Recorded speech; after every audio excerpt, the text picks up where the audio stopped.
Hey guys, welcome back to UpClick. In this video, I'll be showing you or be discussing with you how to remove passkeys in Roblox. But first, check our special offer in the description. So let's get started.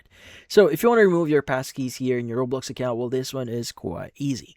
So the first thing that you want to do here is you want to go ahead and just access your account here, maybe in your browser or in the official app here. It doesn't really matter. The process is pretty much the same thing. So what you need to do is you want to go and click on more at the bottom right here, and you want to go ahead and access your settings. So let's go and scroll down a bit here, click on settings. Now from here, you want to go and choose security. Now under security, you want to go and choose the option here that says enhanced protection. Let's go and access this one.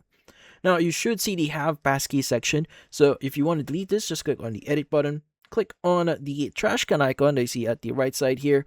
And from here, you go and just click on the delete key. Now, in this case, I would highly recommend you to add other means to have your account secured, like adding a backup code or having your phone number verified, just to be on the safe side here. So in this case, what you need to do is you want to go and just click on the delete key to confirm this, and you should be good. And that's about it. So, if you found this video helpful, hit the like and subscribe button, and watch our next video.